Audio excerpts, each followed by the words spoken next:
Yeah, which was, as I mentioned at the very beginning, right? Why some guys I just don't think I can date.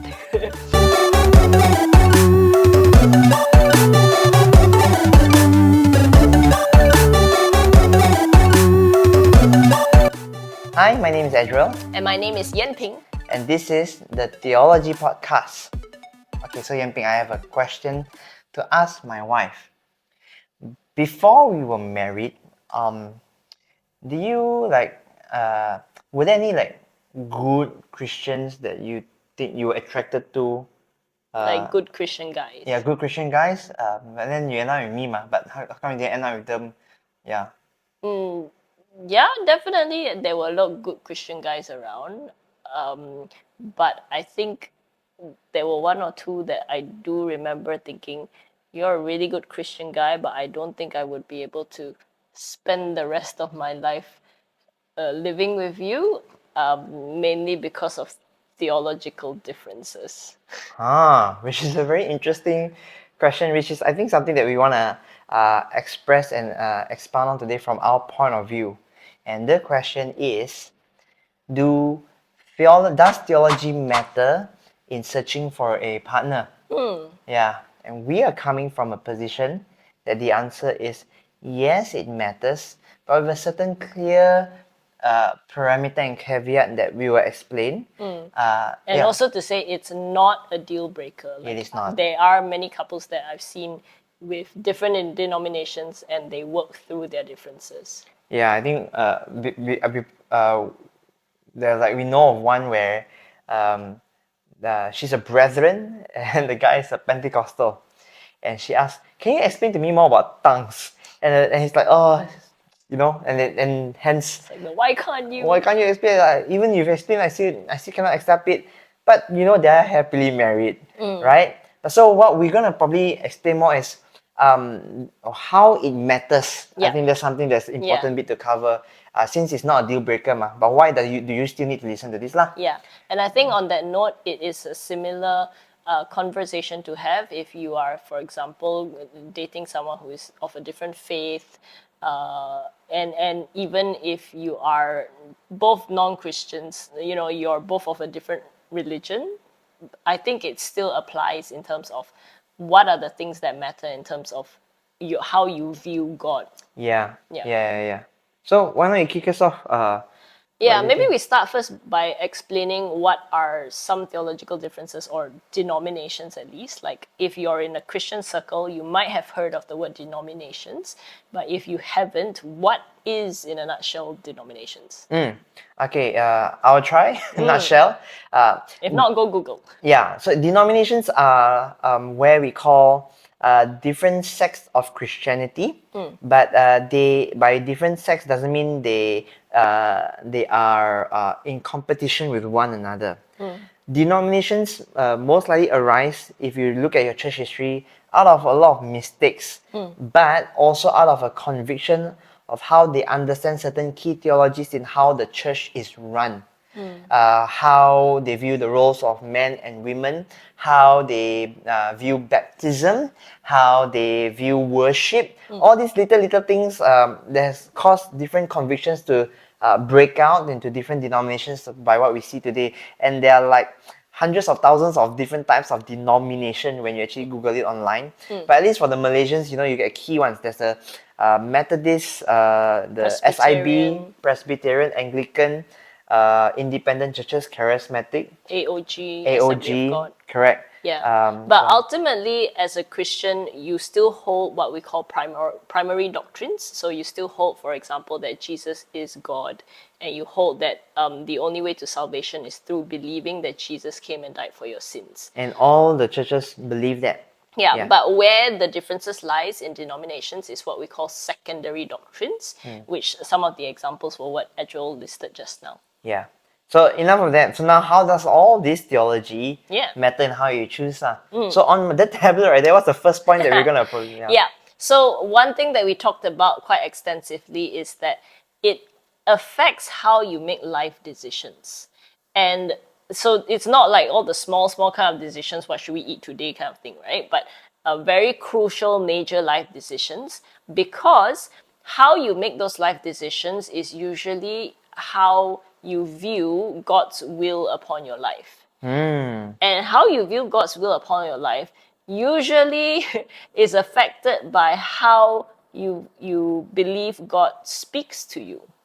Okay, so can you give me an example that can Yeah. play out? Yeah. And so this is like quite a personal one for me as well. Imagine if someone like partner A goes to partner B and says, God said this to me to do this, or God impressed upon my heart to do this. And partner B doesn't believe doesn't believe that God speaks to us in this manner, in this time and age. It might be God speaks to us only through the Bible. And then the rest are principles that you draw from it. So having this direct, like, God said this to me to do X. Say what? If partner B cannot see that, then partner B will probably start saying like, what makes you say that? How is this logical? How can you invoke such a thing where God can speak to you? Yeah. Yeah, hasn't God spoken through His word? Yeah. And then if it's a really crucial decision making, like, maybe God asked us to go and change country, Or maybe God asks us to go down to Johor. Yeah, so if you're not aligned in that kind of way in which you make life decisions, it's going to be quite a struggle. Yeah. For sake of listeners, where are you at? Which side do you incline to more? I do honestly have got impressed upon my heart moments. It's not often, and I usually have a very logical reasoning kind of brain as well, but I'm a very also like, if we need to make a decision, pray first, Lord, and then see how God reveals to us. Yeah, which was, as I mentioned at the very beginning, right? Why some guys I just don't think I can date. Yeah. Because you are projecting a possible friction. Yeah. Yeah, and keep in mind, we are all sharing these examples, all in all, remembering that it is not a deal breaker. Yeah, so how will one work through it, right? Yeah, I think I start first. I think there needs to, so while it's not a deal breaker, it just means that there requires more intentional conversations. Yeah, so I go first, then you give your thoughts, where, like, for example, perhaps because we are living in such a Christianese language, and by Christianese, right, it's meaning that they grew up in church using this kind of lingo. But what they could have meant for each partner could be actually almost the same thing when you learn to really iron it out. Yeah, I think like for a charismatic church, right, when every time they hear one powerful sermon, they go, "Wow, that sermon was so prophetic, man! It spoke to me, it was so prophetic," right? And to someone who is more in the Reformed tradition, will be jumping at the word prophecy, who may or may not hold on to the idea that prophecies has already ended the moment Jesus came.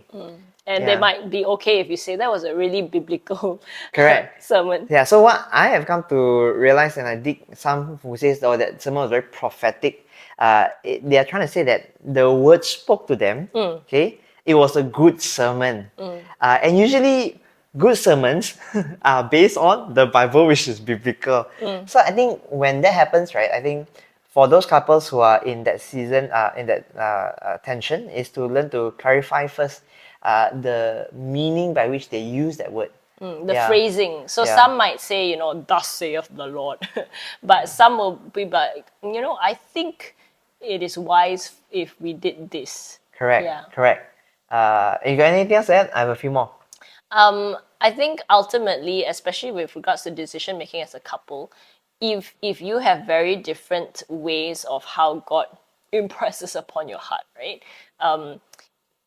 Yes, you might be very clear that this is something that God said to you, and you should communicate that to your partner, but you should also give your partner that room to equally make that decision, because a decision is made as a couple, right? So you might say like, this is something that God told me, but you go away and you pray and you think about it and maybe logically reason it out, whatever it is, so that you can come back and say, yeah, I think this is a decision we can make together. Yeah. The other thing also is learn to communicate in a manner where you do not dismiss the other person's experience with God, right? Because I didn't experience God speaking to me. However, I rather than say call out like, wow, how dare you invoke God's name, to encourage us, hey, I hear what you're saying. Where in the Bible can actually show that kind of consistency, and to say be willing to see, recognizing that the Bible is God's final authority in that sense, and to say, hey, if what you're saying coincides with God's character as revealed through Scripture, then I pray all the more with you that it happens. And one more thing is, a friend of ours reminded us how sometimes God's will is not, should I go A or should I go B? Rather, God's will is like one whole circle, and He's sovereign. Every other decision from A to Z falls within that circle, and any decision that we encounter, God's grace and purpose can still, cover over such a decision. I think that's a healthy way to recognize it as a couple sees that together. However, which means lesser friction when on how you know God lah. If we know God through scriptures that way, it is easier to move forward. But that's how it matters for point one. Yep. Yeah. Okay. So what's number two? Second point is in terms of church involvement. Yeah. Okay.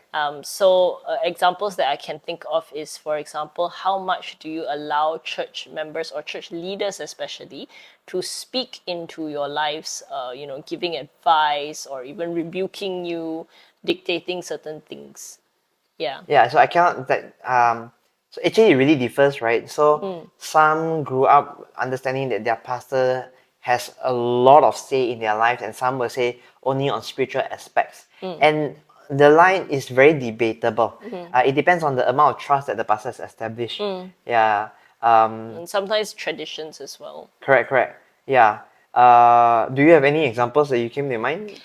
I remember a friend, so her husband at that time was either a young Christian or not a Christian yet. But she really held her pastor in very high regard. And the pastor was actually advising her to, quit her job to take care of her kids. Just put the family first.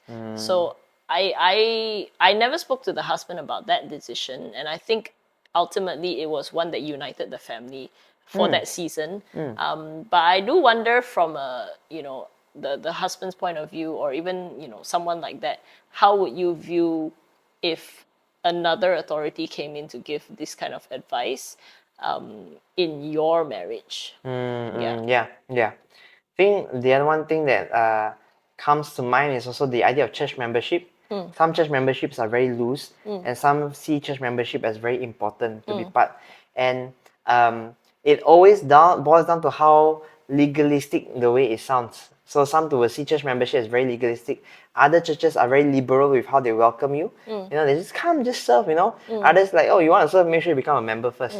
Go through all the classes and whatnot. Correct. And you can see how theologically they disagree. Like, how can you go through all these kind of classes to stop someone from becoming part of God's family? And I'm a believer in Christ, so I am Salvation is free. Yeah, correct. And obviously on the membership side, it's like, yes, of the universal church. But to be part of the local church, there has to be a level of accountability.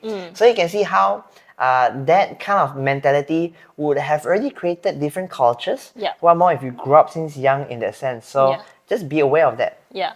And another example that I can think of in terms of church involvement, not sure whether it's really a denominational thing, but often it's a church personality thing, which tends to be affected by denominations. So you might attend a church that's very loud and very activity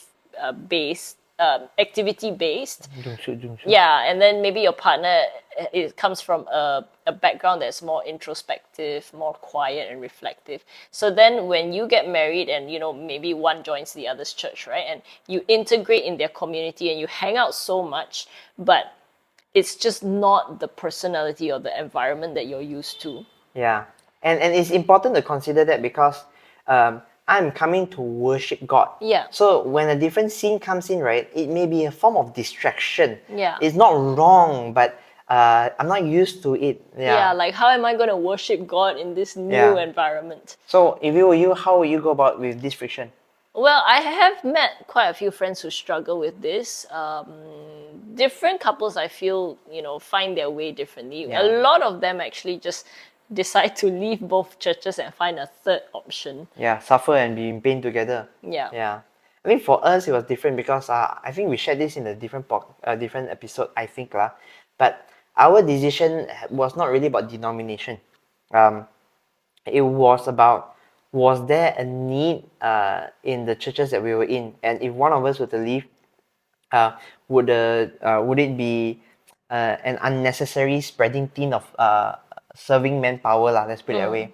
Yeah, so that's how we decided lah. I mean, for when we got married, if you want to know how we chose our church in Johor, then that's in episode 4 lah. Yeah. Yep. Yeah. So the other one that came to my mind is also how liturgical or non-liturgical the church may be. Yeah. Whether they go to a traditional church where you respond, sit up, stand down, follow the flow, or it's free flow lah. You just go chill, go with the Holy Spirit in the moment, kind of thing. Yeah, you don't know what time the service ends. Correct. And the kind where the pastor says, God prompted me to continue on. I need to pray for some people. So there's these two extremes of an orderly worship or what some may call spirit-led worship. Let me just say both are spirit-led into different variations or convictions. Both can be done wrongly, so just And keep both that can in be mind. done right. Yeah, just keep that in mind lah. Yep. Yeah. Okay. Yeah. And with that, let's bring up the third point on where we think, choosing a life partner with theology matters. Yeah, the weightiest one. Yeah, I think the weightiest one in your marriage is the role of a husband and wife. Role of a husband and wife.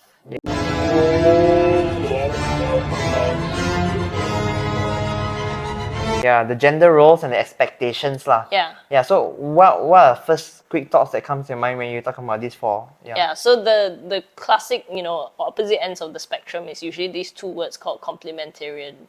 Complementarianism. Complementarianism and egalitarianism. Yeah. Yeah. So we have talked about it again in a different podcast. And how I act as the head of the family.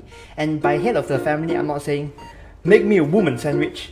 Maybe a sandwich woman. Oh, make me a sandwich woman. I'm gonna keep that in. Okay.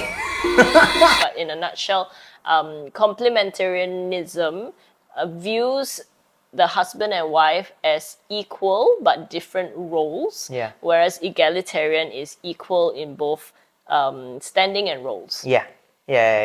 And you can see how instantly it is so easily misunderstood. Because as a complementarian, one of the many things that they will look through from the Bible is understanding that the male is to be the head and the female is supposed to be the helper. Make me a woman sandwich. The wife is supposed to be a helper, right? And they will say, there's the Bible that says, wives submit to your husbands, And so then the dispute happens, how does that submitting look like? And what if my husband is abusive? And the list can go on. And I don't think that's the space to discuss this. Yeah, I don't think we need to go to the point of like unhealthy relationship spectrums. Yeah. But even within healthy relationship, it's, how do you make decisions again? How do you show respect to one another? And how do you value what each other is doing in terms of the roles in marriage? Yeah, and in terms of complementarian, it also can be misconstrued. So let's use us as an example. So it depends on who you're talking to, but as a complementarian, so now she is to submit to me. And I'm not saying egalitarians, husband and wife don't submit to one another. She submits to me, okay? Because she trusts me as the head of the family. Yet now I enter full-time ministry and she's the one bringing the last chunks of the money in the family, right? It could be misunderstood as, you're the head, but yet you cannot bring in enough money. That's a wrong way to look at it, right? But these are kind of disputes that can happen. But thankfully, how both of us understand headship is to provide the leading in terms of spiritual sense, right? The spiritual currency here. So she doesn't look down on me because I bring less of her money, and I make sure that I put her first in all that I decide, in a sense. Yeah. A very similar but slightly different example would be like if the wife has a very heavy career, and then if there are sacrifices to be made, who makes the sacrifice for career, for family, for bringing up the kids, so on and so forth. Correct. And sometimes many people fail to capture, like in Ephesians 5, where it says, wives submit to your husbands, but husbands love your wife like Christ loved the church. How? he gave himself up for us sacrificially. And above that verses is submit to one another. Yeah, in out of reverence for correct. Christ. So actually, egalitarian or complementarian, there has to be at least this submitting to one another. It's just the semantic wars. Yeah. Yeah. So one thing complementarian will always have to argue for, and we are sharing this because both of us are complementarian, is when we say headship and when we say submit, is not the world's definition of submit and headship. Yeah, and that's where people will misconstrue it lah. Yeah. Yeah. And also, for a bit of a fun fact, I think it is honestly easier if, let's say, the couple had differing views. If the husband were more egalitarian and the wife were more complementarian, versus Yeah. if the wife were egalitarian and the husband were complementarian, I think that might be where there are points in conflict. Yep. And I think one real life example that I can share as a whole before we discuss is our final point. So let me end with this. Yeah. Is when I was courting her, right? I needed to go and so this stuff. I need to go ask permission from the parents to let them know, I am gonna wanna marry your daughter. And so both the parents sat me down, right? While she wasn't around. And they were like just grilling me lah. Eddryll, I want to know what if you don't have enough money, what will we do? I said, oh, I think I have some investments. I was just sharing.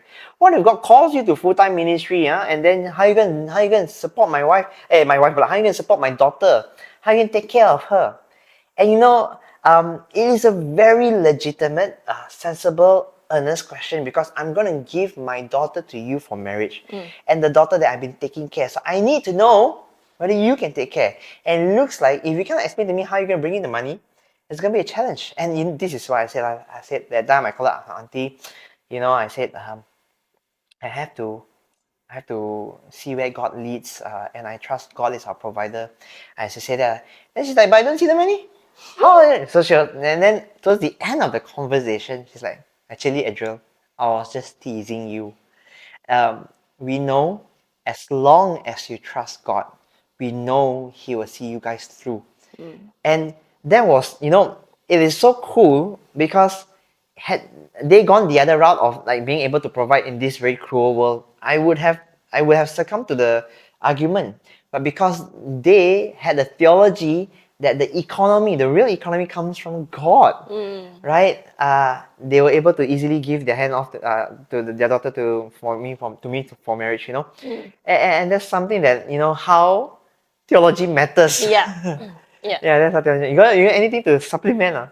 No, but I think ultimately, as what we said, all these things can be worked through. It's just that they will be challenging if you have a different starting point. And that's why we brought up, yes, we think theology matters in choosing a life partner.